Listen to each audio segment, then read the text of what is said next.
இன்றைய நற்செய்தி புனித மார்க்கு எழுதிய நற்செய்தி அதிகாரம் 6 இறை வார்த்தைகள் 45 முதல் 52 வரை. 5000 பேர் உணவு உண்ட பின் இயேசு கூட்டத்தினரை அனுப்பிக் கொண்டிருந்தார். அப்பொழுது தம் சீடரையும் உடனே படகேறி தமக்கு முன் அக்கரையிலுள்ள பெத்சாயிதாவுக்கு செல்லுமாறு அவர் கட்டாயப்படுத்தினார்.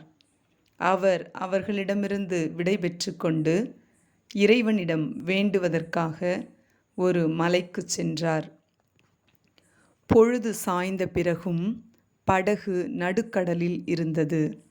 ஆனால் அவர் தனியே கரையில் இருந்தார். அப்போது எதிர்காற்று அடித்தது. சீடர்கள் தண்டு வலிக்க பெரிதும் வருந்துவதைக் கண்ட அவர் கடல் மீது நடந்து அவர்களை நோக்கி வந்தார். அவர்களை கடந்து செல்ல விரும்பினார். அப்போது ஏறக்குறைய 4ஆம் காவல் வேளை. அவர் கடல் மீது நடப்பதைக் கண்டு அது பேய் என்று எண்ணி அவர்கள் அலறினார்கள். ஏனெனில் எல்லாருமே அவரைக் கண்டு அஞ்சி கலங்கினர். உடனே இயேசு அவர்களிடம் பேசினார். துணிவோடு இருங்கள், நான் தான், அஞ்சாதீர்கள் என்றார்.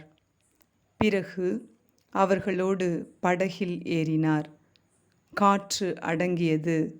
அவர்கள் மிக மிக மலைத்து போனார்கள். ஏனெனில் அப்பங்கள் பற்றிய நிகழ்ச்சியை அவர்கள் புரிந்து கொள்ளவில்லை. அவர்கள் உள்ளம் மழுங்கிப் போயிருந்தது. இது ஆண்டவர் வழங்கும் அருள்வாக்கு.